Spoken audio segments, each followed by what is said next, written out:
시편 16편 1절에서 6절 말씀 찾도록 하겠습니다.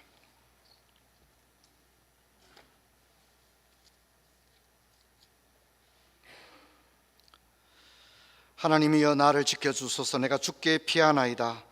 내가 여호와께 아뢰되 주는 나의 주님이시오니 주밖에는 나의 복이 없다 하였나이다. 땅에 있는 성도들은 존귀한 자들이니 나의 모든 즐거움이 그들에게 있도다. 다른 신에게 예물을 드린 자는 괴로움이 더할 것이라. 나는 그들이 드리는 피의 전제를 드리지 않으며 내 입술로 그 이름도 부르지 아니하리로다. 5절 6절 같이 읽습니다. 여호와는 나의 산업과 나의 잔의 소득이시니 나의 분깃을 지키시나이다. 내게 줄로 재어준 구역은 아름다운 곳에 있으며 나의 기업이 실로 아름답도다. 아멘. 성도 여러분, 이제 여름은 1년의 거의 절반에 해당되는 것 같습니다. 4월 중순부터 기온이 오르기 시작해서 사실상 10월 중순까지 25도에서 30도를 오르내리는 시대가 되었습니다. 그래서 이제 여름은 가장 빨리 오고 가장 늦게 물러가는 계절이 되었고, 이제 계절의 지배자의 지위를 여름이 가져간 것이 아닌가, 그렇게 생각이 되어집니다. 올해도 이제 4달도 채 남지 않았는데 또 이번 주말부터는 중추절 연휴가 시작이 됩니다. 그래서 여러분, 우리가 두 눈 뜨고 도둑 맞는 것처럼 분명히 눈 뜨고 내가 스케줄 관리를 하는데도 시간은 마치 도둑 맞는 것처럼 어쩌면 이렇게 빨리 신속히 지나가나, 그런 생각을 합니다. 정신을 차리지 않으면 1년이 순식간에 다 지나가는 것입니다. 원래 우리가 인생 설교 듣고 있습니다만 오늘은 직장, 일터, 직업에 관하여 성경이 어떻게 우리에게 교훈하는지를 여러분과 함께 생각하려고 합니다. 우리가 지난주에 부부에 대해서 살펴보면서 가정을 이루는 것도 하나님이 짝지어 주신 것이다, 이렇게 말했는데, 이런 것을 뭐라 하냐면 신정론이라고 합니다. 하나님께서 다 예비하시고 정해 놓으시고 하나님의 경륜과 섭리에 의해서 모든 것이 이루어진다 하는 것을 우리가 신정론이라고 합니다. 오늘 우리가 살펴볼 일터, 직장, 사업장, 이런 것들도 성경은 신정론의 차원에서 설명을 하고 있습니다. 그래서 에베소서 1장 4절을 보면 곧 창세전에 그리스도 안에서 우리를 택했다, 그렇게 말합니다. 하나님이 이 세상을 만들기 전부터 우리를 선택하셨다, 그리고 우리의 이름을 생명책에 기록하셨다, 성경이 그렇게 얘기를 하고 있습니다. 또한 지난주에 살펴본 것처럼 그러므로 하나님이 짝지어 주신 것을 라고 함으로써 마태복음 16장 6절에 의하면 부부도 어쩌다가 부부가 된 게 아니라 하나님께서 두 사람을 섭리 가운데 짝지어 주셨다, 하나님이 짝지어 주셨다, 그래서 둘이 하나다, 그렇게 이야기를 하고 있습니다. 오늘 우리가 읽은 대로 시편 16편 6절을 보면 내게 줄로 재어준 구역은 아름다운 곳에 있으며 라고 말합니다. 하나님이 내게 주신 가정, 배우자, 자녀, 또 직장과 사업장, 또 어떤 분들은 조상적부터 물러오는 가업을 이어받은 분도 계신데, 성경은 이것을 뭐라고 하냐면 하나님이 줄로 재어준 구역이다, 이렇게 이야기를 합니다. 우연이 아니라 다 하나님이 우리에게 세심한 섭리를 통하여 우리에게 주셨다, 그렇게 이야기를 합니다. 그래서 여러분, 개혁교회, 장로교회 배경이 되는 가장 중요한 신학적, 교리적 전제가 바로 예정론인데, 이것을 다른 표현으로 신정론이다, 이렇게 얘기합니다. 여러분, 신정론은 성경의 말씀으로부터 나옵니다. 그래서 여러분, 우리가 이 시대를 살아가면서 상식과 교육, 보편적인 문화와 인식과 그리스도인들은 늘 어떤 일정한 싸움을 합니다. 세상은 요즘 이렇게 돌아가는데 성경은 세상과는 다른 이야기를 하고 있거든요. 그럴 때 우리는 이 가치관의 싸움을 하게 되어지는 것입니다. 그래서 우리가 인간의 교훈이 아닌 하나님의 말씀으로 나가야 하는 이 싸움이 사실 만만치 않은 싸움입니다. 저는 여러분들께서 다 상식이 있고 이 세상의 고등교육을 다 받았고 요즘 세상이 어떻다는 것, 요즘 사람들이 어떤 말을 한다는 것 우리 다 알고 있지만, 그럼에도 불구하고 성경에 하신 그 말씀이 오늘 이 현대를 살아가는 우리들에게는 대단히 거치는, 그리고 부담스러운 그런 말씀일지라도 하나님의 말씀에 귀를 기울일 수 있는 저와 여러분 되기를 주의 이름으로 축원합니다. 가령 성경 말씀이 오늘 우리 시대의 분위기와는 좀 조화가 되지 않고 이성적으로 이해가 되지 않는 부분이 있을지라도 말씀 앞에, 하나님의 말씀이기 때문에 이 말씀 앞에 우리의 경험과 우리의 이성의 뼈를 꺾어서 겸손하게 말씀 앞에 설 수 있는 그런 저와 여러분이 되었으면 좋겠습니다. 저는 이 싸움으로부터 어떤 분들은 단지 몸은 교회에 와 있지만 세상에서는 세상을 따라가는 거예요. 김 사장 하는 얘기, 박 사장 하는 얘기, 요즘 사람들이 하는 그런 이야기, 그걸 따라가는 겁니다. 여러분, 그렇게 되면 우리는 실천적 무신론자가 되는 겁니다. 여러분, 아니라면 우리는 몸도 마음도 가치관도 하나님의 말씀을 따라 어쩌면 시대를 역행하면서 하나님을 경외했던 에녹과 노아와 같은 진정한 한 사람, 하나님이 찾으시는 그 한 사람, 하나님의 눈에는 그 사람이 보이거든요.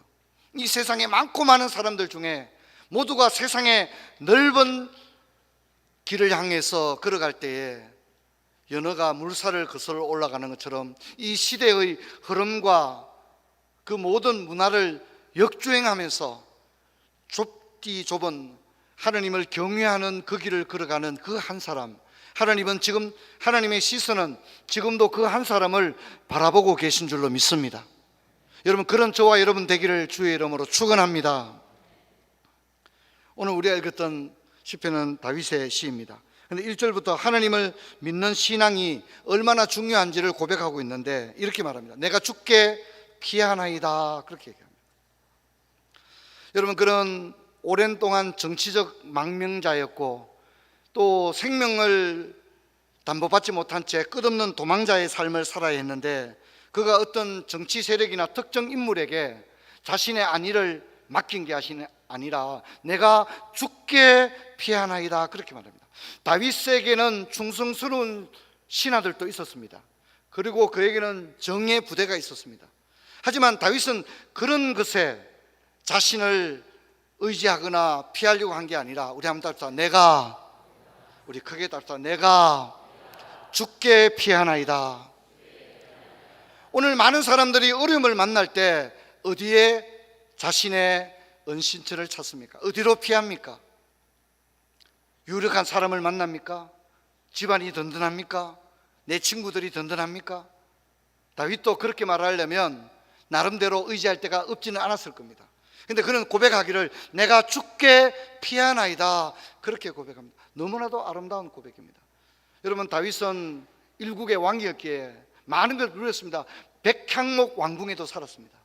그런데 그런 세속적인 것들이 자신의 복이 아니라 주밖에 나의 복이 없나이다, 그렇게 고백하면서 우상을 믿는 자들의 그 허무함에 대하여 또한 일갈을 하고 있습니다. 성도 여러분, 우리가 교회 다니는 것도 쉬운 일이 아닌데 불신앙의 시대에서 믿음을 분명히 나타내면서 살아가는 것, 이건 참 어려운 일인 것 같습니다. 여러분, 이런 신앙의 고백 위에서 우리는 지난주에 살펴본 결혼 신학이나 오늘 살펴보려고 하는 일터 신학이 성경적 고백으로 받아들여질 수 있습니다. 여러분, 우리가 오늘 주목하려는 본문은 16편 5절과 6절인데요 우리 한 번 더 같이 읽겠습니다. 여호와는 나의 산업과 나의 자네 소득이시니 나의 분깃을 지키시나이다. 내게 줄로 재어준 구역은 아름다운 곳에 있으며 나의 기업이 실로 아름답도다. 5절을 보면 다윗은 자신의 모든 것, 산업, 소득, 분깃, 이것이 하나님이다 말합니다. 자신에게서는 모든 것이 하나님으로부터 흘러나온다. 하나님이 내 삶의 원천이다, 그렇게 고백을 합니다. 그 고백 가운데 6절의 고백이 있는 것입니다.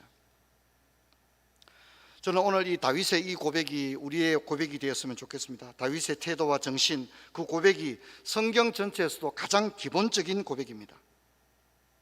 그래서 예수님도 나의 양식은 나를 보내신 이의 뜻을 행하며 그의 뜻을 온전히 이루는 것이다.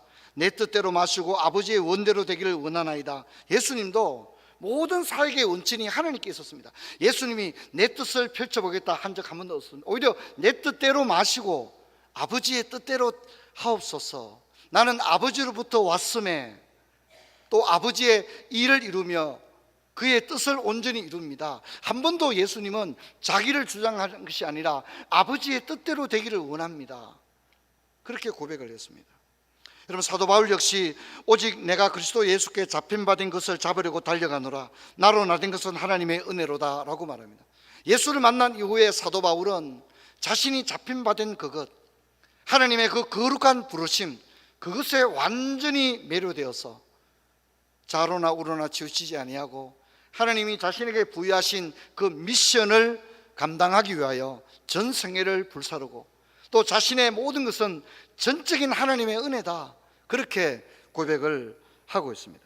여러분, 이것은요 참 신앙을 가진 사람들의 가슴 속에서 뜨겁게 흘러나오는 신앙의 고백들인 것입니다. 여러분, 이런 본질적인 신앙의 고백 위에 우리는 6절의 다윗의 고백이 이해가 되고 우리도 그런 고백을 할 수 있게 됩니다. 여러분, 다윗은 먼저 자신에게 주신 가정, 또 왕의 직분, 또 이 모든 것들이 하나님이 정교하게 줄로 재어서 자신에게 분배해 주었다, 하나님이 주었다, 이렇게 고백을 합니다. 그래서 시편 16편 6절을 보면 내게 줄로 재어준 구역이다, 그렇게 얘기합니다. 여러분, 우리가 종종 내가 가진 것에 대해서 감사할 때도 있지만 못마땅할 때도 있지 않습니까? 못마땅할 때도 있는 겁니다. 가난한 집에 태어나서 한 번도 사랑받지 보지 못한 어두운 유년기와 암울했던 청년기를 지난 분들도 있습니다. 만성적인 질환을 가지고 태어나서 평생을 질병과 떼어놓지 못하고 평생을 약을 먹으면서 살아가야 되는, 평생을 헐 정기적으로 병원에 가야 되는 그런 분도 계십니다. 장애를 가지고 태어나기도 합니다. 세상이 불공평하게 여겨지고 하나님이 나를 사랑하신다는 말은 설교를 통해 많이 듣긴 듣는데 한 번도 가슴에 와닿지가 않는 거예요. 하나님이 도대체 뭘 나를 사랑한단 말이야. 하나님이 사랑한다면 내 삶이 왜 이래? 그럴 수밖에 없는 사람들도 있습니다. 그럼 다윗도 마찬가지입니다. 다윗의 인생이 다 좋았겠습니까?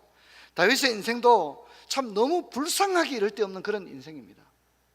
그런데 다윗은 그것을 부정하지 않습니다. 자신의 가정, 자신의 배우자와 자녀, 그리고 험난했던 이스라엘 왕으로서의 그 모든 여정들, 근데 그는 뭐라 합니까? 아우, 진짜 생각도 하기 싫다, 이렇게 말하는 게 아니라 뭐라고 말하죠?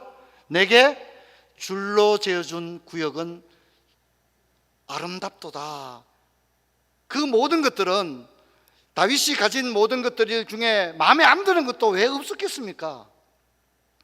하지만 그는 그 모든 것들을 하나님께서, 우리로 치면 이제 구두를 맞추고 양복을 맞추는 것처럼 내게 줄로 재어서, 우리로 치면 뭡니까? 몸에 딱 맞게 하나님이 그렇게 우리에게 주셨다. 다윗이 그렇게 고백하고 있습니다. 여러분, 다윗은 한 걸음 더 나가서 시편 16편 5절에서 나의 분깃을 지키시나이다, 그렇게 말합니다. 다윗은 확신이 있었어요. 하나님이 사무엘을 통하여 자신에게 기름을 부었을 때 자신이 이스라엘의 왕이 된 것은 국민 투표를 통해서 왕이 된 게 아니라 하나님께서 나를 이스라엘의 거룩한 자로 기름 부으셨다. 다윗은 그것을 믿었던 거예요. 그런데 여러분, 다윗이 왕의 지위를 감당하는데 순탄했습니까? 순탄하지 않았습니까? 시온 좀 도와주셔야 됩니다. 여러분, 순탄했습니까? 아니면 어려움이 많았습니까? 어려움이 많았어요. 그런데 다윗은요, 확신이 있었어요. 주님이 줄로 재어 주었다면, 주님이 주신 거잖아요, 그죠? 주님이 줄로 재어 주었다면 주님이 또한 지켜주실 것이다. 할렐루야. 이 고백이 있었던 거예요. 나의 분깃을 지키시나이다. 나의 분깃을 지키시나이다. 그래서 우리가 공부했던 기독교 강요 10계명 해설의 8계명을 보면 도둑질하지 말라는 것은 남의 것을 훔치는 차원이 아니라고 제가 말씀드렸죠. 하나님의 분배를 훼손하는 거라고 그랬잖아요. 그래서 여러분, 오늘 우리가 교동문에도 나오는데 하나님은 우리에게 주십니다. 12지파에게 땅을 주듯이 우리에게 각기 주시는 거예요. 어떤 분에게는 놀라운 은사를 줍니다. 천재적인 은사를 줍니다. 어떤 분은 사업을 잘할 수 있는 능력을 줍니다. 어떤 분은 학문적인 능력을 줍니다. 각자에게 다 은혜와 은사를 골고루 나눠주시는 거예요.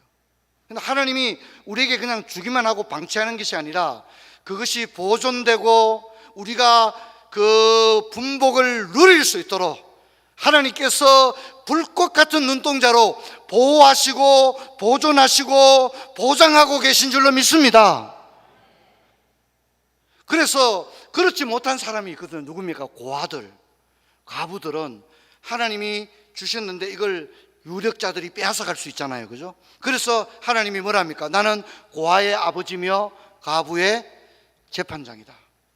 여러분, 하나님은 우리의 분깃을 지키시는 줄로 믿습니다. 줄로 재어주시고 그 분깃을 지켜주시는 것입니다. 그래서 여러분, 이런 위대한 고백은 성경 곳곳에서 찾을 수 있습니다. 욥기 1장 21절에 보면 주신 이도 여호와시요 취하신 이도 여호와시다. 욥이 그러고, 주님이 주셨으니까 주님이 가져가신다. 나는 그것 때문에 원망하지 않습니다. 근데 하나님, 욥은요 나중에 갑절로 다시 받게 되어집니다. 그리고 다니엘 3장 18절에 보면 그렇게 하지 아니하실지라도 왕이여 우리가 왕의 신들을 섬기지 아니할 것입니다. 그리 아니실지라도 불무불 가운데서 죽게 되었는데도 하나님이 설령 우리를 이 불무 가운데 구해주지 않을지라도 결코 우리는 신상에 절하지 않을 것입니다. 여러분, 어떻게 이런 믿음이 나옵니까? 제가 앞에서 말씀드렸던 모든 것이 하나님이 내게 주셨다고 하는 분명한 신정론적인 신앙이 있을 때 가능한 것입니다. 여러분, 다윗은 또한 자신에게 주신 가정과 부가된 이스라엘의 왕으로서의 그 직분을 대하여 아름다운 시선으로 바라보고, 이게 제가 가장 강조하고 싶은 부분입니다. 그래서 뭐라고 합니까? 내게 줄로 재어준 구역은 아름다운 곳에 있으며 나의 기업이 실로 아름답도다. 그렇게 얘기하는 것입니다. 여러분과 성경을 많이 알지 못하지만 다윗의 인생을 어느 정도는 알고 있습니다. 다윗은 형제들 가운데 아들 대접을 받지 못했던 아들이죠. 다른 아들들은 아버지와 함께 집에서 있었는데 다윗은 종들과 함께 산에서 양이나 치는 서사 취급을 받는 그런 아들이 다윗이었습니다. 또 이스라엘의 왕으로 부름을 받았지만 사울 왕에게 쫓기고 아들 압살롬 모반에 의해서 정처 없이 쫓겨났습니다. 가정도 원만하지 않았습니다. 자녀 문제도 복잡했습니다. 다윗의 가정은 야곱 가정만큼이나 복잡했습니다. 결코 아름다운 모습만 있는 것이 아니었습니다. 내게 줄로 재어준 구역은 외형적으로 볼 때는 참 힘들고 어렵고 어두운 부분도 많았습니다. 다 아름다운 것은 결코 아니었습니다. 하지만 다윗은 노래하기를 실로 아름답도다 노래합니다. 저는 다윗의 이 바라보는 눈이 얼마나 건강한가.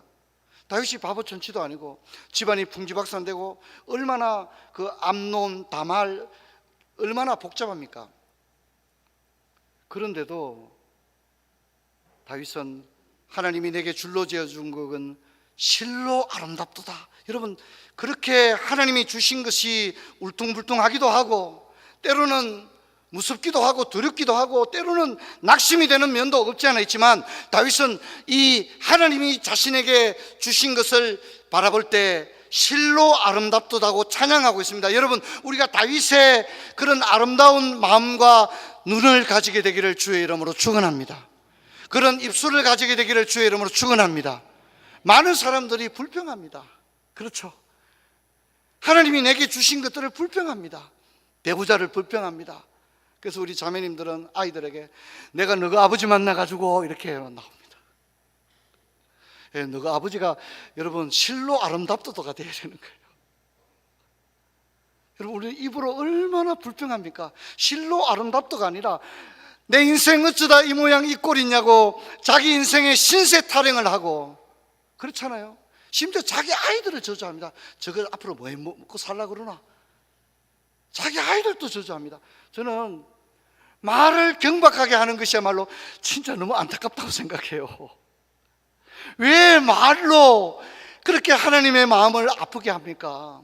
오늘 다윗이 좋은 것만 있은 건 아니잖아요. 외롭고 힘들었잖아요. 여러분, 다윗의 시편들은요 쫓겨다니면서 쓴 시들이에요. 들과 항무지와 굴에 피하여 생명을 담보받지 못했고 조롱받았지 않습니까?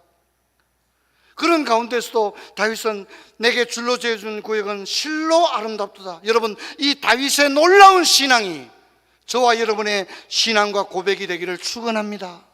그렇게 되기를 바랍니다. 놀라운 고백이 아닐 수 없습니다. 여러분 어떻습니까? 여러분 자신의 인생을 돌아보면서 하나님이 내게 줄로 지어준 구역은 지금까지 살아온 내 인생, 하나님이 짝지어 주신 배우자, 하나님이 주신 자녀들, 하나님이 내게 주신 일터, 사업장, 내게 줄로 지어준 구역은 실로 아름답도다. 여러분 그렇게 고백할 수 있습니까? 여러분 이런 고백은 비단 다윗만의 고백은 아니었습니다. 여호와를 경외하는 믿음의 사람들이 공통적으로 그 가슴 속에서 터져나오는 동일한 고백이었습니다. 시편 128편 1절로 6절을 보면 여호와를 경외하며 그 길을 걷는 자마다 복이 있도다.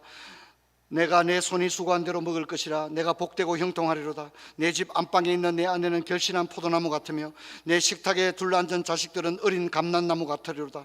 여호와를 경외하는 자는 이 같은 복을 얻으리로다. 여호와께서 시온에서 내게 복을 주실지어다. 너는 평생에 예루살렘의 번영을 보며 내 자식의 자식을 볼지어다. 이스라엘에게 평강이 있을지어다. 이렇게 축복하고 있습니다. 여러분 하나님께서 우리에게 주신 것, 물론 세상적인 눈으로 바라보면 못마땅한 것도 있고 좀 섭섭한 것도 있을 수 있겠죠. 하지만 여러분 우리가 다윗과 같은 하나님의 마음이 되어서 실로 아름답도다 이렇게 고백할 수 있기를 바랍니다. 여러분 하나님은 삶의 현장 일터로 찾아오십니다. 출애굽기 3장 1절을 보면 모세가 그 장인 미디안 제사장 이드로의 양떼를 칠 때 하나님은 양떼를 치는 그 광야 가운데로 모세를 만나기 위해 찾아오셨습니다. 여러분 우리가 꼭 이렇게 예배드리는 종교적인 장소에서만 하나님을 만날 수 있는 게 아니라 하나님은 내 삶의 현장 속으로 찾아오시는 것입니다. 마태복음 4장 18절을 보면 갈릴리 해변을 다니시다가 두 형제 곧 베드로라 하는 시몬과 그 형제 안드레가 바다에 그물 던지는 것을 보시니 그들은 어부라. 베드로와 형제들이 고기 잡을 때 주님이 해변가로 찾아오시는 거예요. 여러분 주님께서 여러분의 일터로, 주님께서 여러분의 사무실로, 여러분의 일하는 그 사업장으로 주님께서 찾아오시는 줄로 믿습니다. 아브라함의 집을 찾아오셔서 하나님께서 아브라함의 대접을 받았던 것처럼 하나님께서 우리를 찾아오시는 것입니다. 또한 하나님께서는 우리의 일터, 직장과 경영하는 일에 하나님의 복을 부어주십니다. 창세기 26장 12절을 보면 이삭이 그 땅에 농사하여 그의 100배나 얻었다 그렇게 말합니다. 이삭이 기근이 들어서 애굽으로 가려고 그러니까 하나님께서 가지 말라. 근데 이삭이 어떻게 합니까? 순종합니다. 그랬더니 그의 기근이 들었으니 농사 짓기 힘들지 않겠습니까? 수온이 풍부한 나일강이 있는 이집트로 가는 게 좋지 않겠어요? 근데 하나님께서 가지 말라고 합니다. 그랬더니 순종했습니다. 그런데 이삭이 그 기근 가운데서 씨를 뿌렸어요. 어떻게 좋은 결실이 있겠습니까? 그런데 놀라운 일이 일어납니다. 그의 농사를 지어서 100배를 거두는 일이 일어났다고 성경은 우리에게 이야기를 해줍니다. 또한 창세기 39장 5절을 보면 그가 요셉에게 자기 집과 그의 모든 소유물을 주관하게 한 때부터 여호와께서 요셉을 위하여 그 애굽 사람의 집에 복을 내리심으로 여호와의 복이 그의 집과 밭에 있는 모든 소유에 미쳤다라고 말합니다. 보디발 입장에서는 가정 총무를 뽑았는데 그게 요셉입니다. 근데 사실 요셉 때문에 누가 복을 받는 거죠? 보디발의 온 집이 복을 받는 놀라운 역사가 일어났습니다. 우리 성도님들도 남의 수하에 일하는 분도 계시고 직장에 소속된 분도 계실 때에 여러분 때문에 여러분 회사가, 여러분의 기업이 복을 받는 역사 있기를 주의 이름으로 축원합니다. 회사에서 그냥 권리만 주장하는 사람이 아니라 나 때문에, 요셉 때문에 보디발의 온 집이 복을 받았다고 하지 않습니까? 이것이 하나님의 주시는 은혜인 거죠. 또한 출애굽기 1장 21절 보면 그 산파들은 하나님을 경외하였으므로 하나님이 그들의 집안을 흥왕하게 했다 그렇게 이야기합니다. 하나님 말씀대로 살았더니 하나님께서 이 산파들의 두 집을, 가문을 흥왕케 하는 놀라운 은혜를 부어 주었습니다. 그러므로 여러분 우리 일터는 교회에서만 하나님 만나는 게 아니에요. 여러분 삶의 현장, 그 힘든 노동의 현장에 주님은 여러분 곁에 찾아와서 땀을 닦아주시고 여러분을 위로해 주시는 하나님이신 줄로 믿습니다. 그래서 여러분 직장에서 힘들고 어려울 때, 사업하다가 힘들고 어려울 때 자꾸 김 사장한테만 전화하지 마시고 하나님께 이렇게 말하세요. 하나님 아버지, 여기가 제가 일하는 직장입니다. 하나님 여기가 제 사무실이에요. 하나님 여기가 제 사업장입니다. 하나님 많이 힘들고 어려운데 하나님께서 저를 좀 도와주세요. 여러분, 하나님께서 그 기도를 들으실 줄로 믿습니다. 왜냐하면 줄로 재어줄 뿐만 아니라 그 분깃을 지키시는 하나님이시기 때문입니다. 그러므로 우리의 직장과 일터, 가정과 자녀는요, 하나님의 역사심을 두 눈으로 목도할 수 있는 진짜 어마어마한 장소인 거예요. 하늘의 문이 열리고 하늘의 열매가 맺히는 현장이 우리 삶의 일터인 줄로 믿습니다. 여러분, 이것을 믿으셔야 합니다. 얼마나 가슴 설레는 일입니까? 종교개혁자들은 우리에게 세 가지 놀라운 발견을 안겨주었는데, 하나는 면죄부를 통해 천국에 가는 게 아니라 의인은 믿음으로 말미암아 산다고 하는 성경의 말씀을 확립을 했습니다. 구원론을 확립을 했습니다.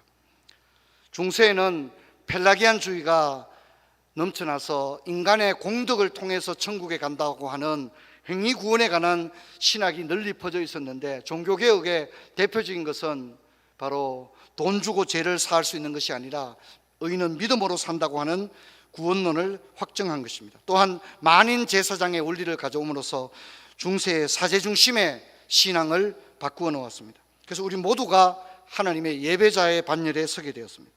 또한 마지막으로 직업 소명에 관한 말씀을 주었습니다. 여러분, 중세 천년 동안에는 세 가지의 신분이 있었다고 합니다. 천년 동안 신분이, 직업이 세 가지밖에 없었는데, 첫 번째는 기도하는 사람, 그 다음에 전쟁하는 사람, 그 다음에는 일하는 사람이었다고 합니다. 기도하는 사람은 성직자고, 싸우는 전쟁에 나가는 사람은 용병과 기사들이었고, 일하는 사람은 농노였는데, 사제만이 가장 거룩하고 농노는 비참한 사람이었습니다. 성직자는 거룩한 신분이고 농노들은 천하게 여겼습니다.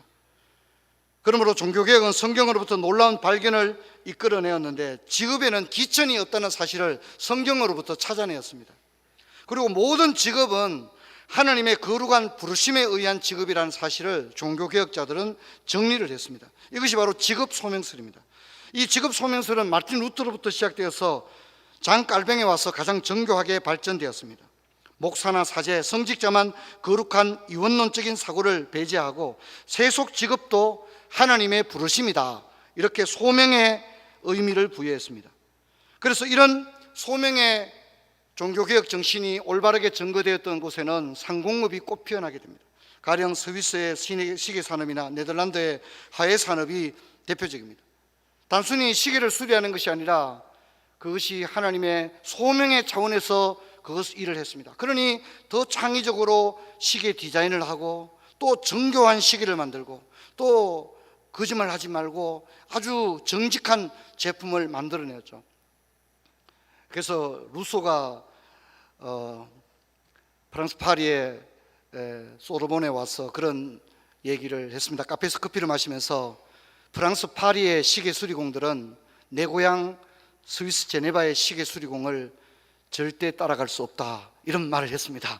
그러니까 프랑스 사람들이 무슨 근거로 그런 말을 하냐, 그러니까 우리 고향에서는 시계를 고치는 것도 하나님의 소명으로 받아들이고 있다.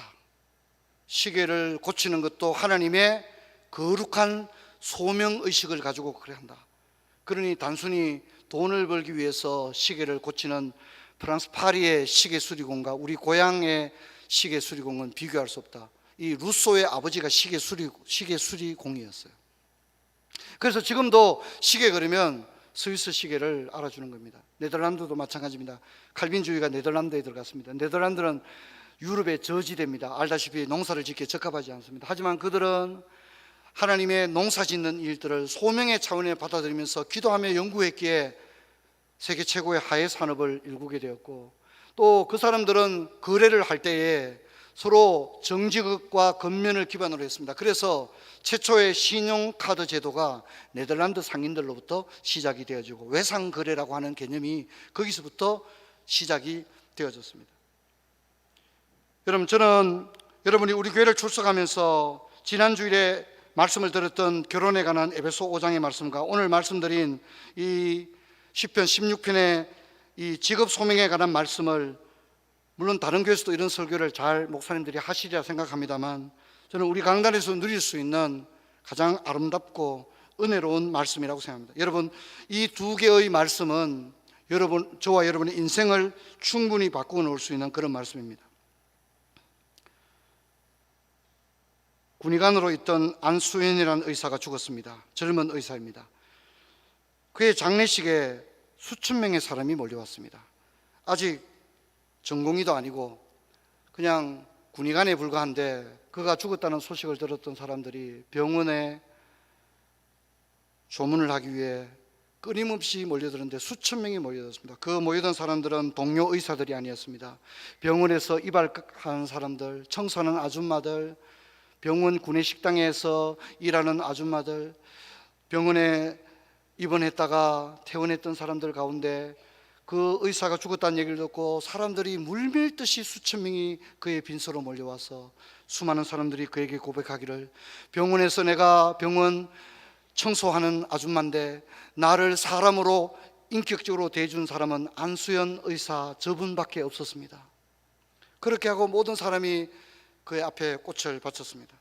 안수현은 영락교회 고등부를 다녔다고 합니다. 그때 고등부 목사님으로부터 이런 얘기를 들었다고 합니다. 의사는 병원의 제사장이란다. 목사는 교회의 제사장이고 선생님은 학교의 제사장이지. 하나님 나라 확장을 위해 두 개의 무대의 역할이 있단다. 하나는 교회고 하나는 세상이지. 교회라고 하는 무대의 주인은 목사이고 조인은 성도들은 조인이란다. 그러나 세상이라는 무대에서만큼은 성도들이 주연이고 목사는 조연이란다. 한 번의 주연과 조연으로 목사와 교인들은 하나님 앞에 동등하단다. 사랑하는 성도 여러분, 직장이 아름답지만은 않습니다. 직장 안에 잘못된 관행들이 얼마나 많으며 숨도 쉬기 어려울 정도의 위계 질서가 있고 또 얼마나 많은 부정과 부패가 있습니까? 그래서 어쩌면 우리의 일터는 때로는 지옥 같을 수도 있고 전쟁터 같을 수도 있습니다. 그런데 하나님께서 그곳에 우리를 심으시고 줄로 재어서 우리를 그곳에 보내주신 줄로 믿습니다. 근데 그러므로 우리는 그곳에서 빛과 소금이 되어야 하고, 남들은 다 서로 흉을 보고 거짓말을 할 때 우리는 눈물을 흘리면서 우리의 직장을 위하여 하나님의 은혜를 구하고, 또 직장에 유익한 사람이 되기 위하여 자신을 발전시켜 나가야 될 줄로 믿습니다. 그리고 하나님께서 내게 주신 이 구역은 실로 아름답도다. 여러분, 회사 안에 좋지 않은 것도 얼마나 많겠습니까? 여러분, 회사 안에 진짜 고통스러운 것들도 얼마나 많겠습니까? 하지만 여러분, 우리는 그것이 우리의 십자가로 깨닫고 하나님의 은혜를 구하며 우리가 그곳에서 참으로 그곳에 보내어진 선교사로, 그곳의 제사장으로 빛과 소금의 직분을 감당하는 저와 여러분 되기를 주의 이름으로 축원합니다. 주님이 내게 주신 그 직장이 하나님의 영광을 드높이는 직장으로 삼아가시고 일터로 삼아가는 은혜가 있기를 바랍니다. 하나님 여러분에게 주어준 가정, 직장, 일터, 이것은 하나님이 줄로 지어주었고 여러분을 그곳에 심으셨고 세우셨고 또한 하나님께서 그곳에 보내셨기에 여러분의 가정과 여러분의 일터를, 여러분의 생업을, 여러분의 분복을, 분깃과 기업을 하나님께서 지키실 줄로 믿습니다. 그래서 우리는 그것을 아름다운 눈으로, 세상 사람들이 다 욕하고 험악한 말을 할 때에 여러분, 우리는 그런 시각으로 바라볼 것이 아니라 여러분, 그 직장을 사랑하고 위에서 기도하고 그 직장을 아름답게 세워나가는, 그래서 여러분 그곳이 하늘문을 여시고 하늘의 복이 강수처럼 임하는 그곳으로 삼기를 주의 이름으로 축원합니다. 그곳에서 여러분이 제사장이라고 생각하시고 기도하면서 그 일터를 오늘 다윗이 고백하고 있는 아름다운 분깃으로 선물로 삼으셔서 그곳에서 하나님 영광 드러내시는 부초의 모든 성도님들 다 되시기를 주의 이름으로 축원합니다. 자리에서 일어나겠습니다. 아버지 감사합니다. 오늘 일터에 관한 말씀을 우리가 살펴봤습니다. 아버지, 오늘 우리가 살고 있는 세상을 주님 잘 아십니다. 참으로 야국 강식과도 같은 끝없는 경쟁 가운데서 살아남기 위해서 몸부림쳐야만 하는 일터 가운데 하나님께서 우리를 찾아와 주시고 위로해 주시며 또한 지혜를 주시고 우리가 그곳에 하나님이 세우신 제사장으로서의 역할을 감당하는 저희들 되게 해 주시며 성도님들의 가정, 자녀, 집안, 또 직장과 사업장 하나님께서 지켜주시고 복을 더하여 주시옵소서. 주 예수 그리스도 이름으로 기도하옵나이다. 아멘.